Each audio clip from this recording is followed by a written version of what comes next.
सो narcissistic personality disorder के symptoms according to DSM-5 जो है वो 9 सिम्टम्स हैं, जिसमें मैंने ग्रैंडियोसिटी की बात की, लैक ऑफ एम्पैथी की बात की।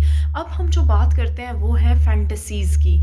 इनकी जो फैंटेसी होती है या जो इमेजिनेशंस होती हैं, वो भी रिलेटेड टू सक्सेस, पावर और अनरियलिस्टिक जो है वो फैंटेसीज़ होती हैं about the beauty and the ideal love से रिलेटेड। इसके अलावा अगर आप इनको देखते हैं तो ये चाहते हैं कि हम स्पेशल हैं, हम यूनिक हैं, हम जो है हमें सिर्फ वही अंडरस्टैंड कर सकते हैं जो कि बहुत स्पेशल या बहुत यूनिक हों और रीनोन पर्सनालिटीज़ हों। जैसे कि कोई नार्सिसिस्ट है तो वो ये कहेगा कि मेरे अंदर जो है वो तो इमरान खान जैसी सारी जो है वो सलाहियतें हैं और मैं जो है वो मुल्क का लीडर जैसे सोच सकता हूँ, या फिर इससे भी अबव चीज़ें, यानी कि वो अपने आप को अगर कंपेयर करेंगे तो वो उन लोगों के साथ करेंगे जो कि बहुत फेमिलियर हैं या जो है जिनके पास बहुत ज़्यादा पावर है, और इस तरह के लोगों के साथ जो है वो रिकॉग्नाइज करेंगे। अब वो ये चाहते हैं कि उनके साथ जो ट्रीटमेंट है वो भी यूनिक किया जाए, यानी कि ऑल द टाइम उनको प्रोटोकॉल दिया जाए। अनरियलिस्टिक जो है वो उनकी सोचें होती हैं और अनरियलिस्टिक उनकी एक्सपेक्टेशंस होती हैं कि हमारे साथ इस तरह से ट्रीट किया जाए जैसे कि बहुत स्पेशल लोगों के साथ किया जाता है, क्योंकि हम बहुत स्पेशल हैं, हम जैसा तो दुनिया में और कोई है नहीं। इसके अलावा जो मोस्ट इम्पॉर्टेंट चीज़ है और जो बहुत डेंजरस भी है, ऐसे लोग अपने फ़ायदे के लिए दूसरों का एडवांटेज लेते हैं। यानी कि अगर उन्हें कोई टारगेट अचीव करना है या कोई अपनी सक्सेस से रिलेटेड कोई चीज़ है, तो वो क्या करेंगे कि दूसरों को यूज़ करेंगे अपनी मकसद को पाने के लिए।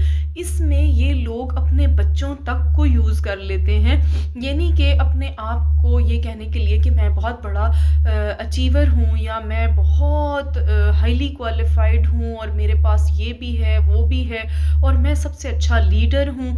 तो आप उसके लिए जो यानी उन चीज़ों को साबित करने के लिए जो आपके पास तबका है या जो आपके करीब के लोग हैं, आप उनको यूज़ करेंगे अपने फ़ायदे के लिए। आपने अपने आस-पास वर्क जो आपकी एनवायरनमेंट होती है, वहाँ पे ऐसे बहुत से लोग देखे होंगे जो कि दूसरों से काम लेकर और देन उसको प्रेज़ेंट इस तरह से करते हैं कि वो सारी की सारी एफ़र्ट उनकी है और वो उन्होंने की है। यानी कि वो टीम एफ़र्ट को कभी भी ये नहीं कहेंगे कि ये टीम एफ़र्ट है और ये सब ने मिल के की है, बल्कि वो उसमें अपना पॉइंट लेके आएँगे कि ये सब कुछ मैंने की है और मेरे बगैर तो ये हो ही नहीं सकता था।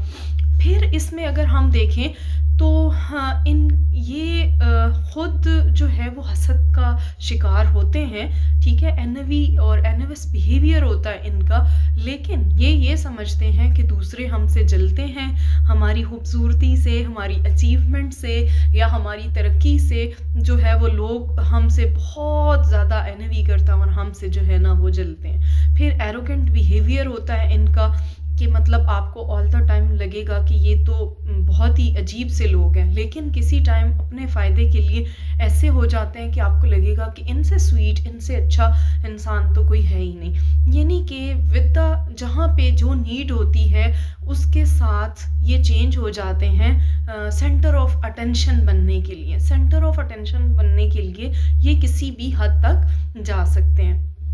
ये सारी चीज़ें थी जो कि रिलेटेड थी नार्सिसिस्टिक पर्सनालिटी डिसऑर्डर से।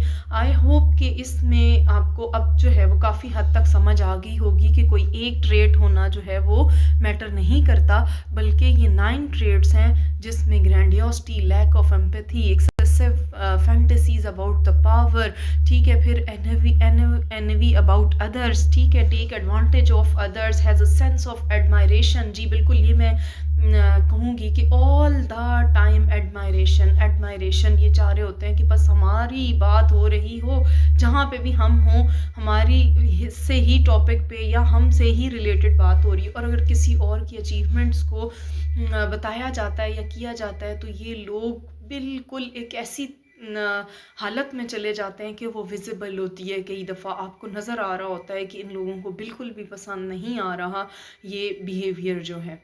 Thank you so much.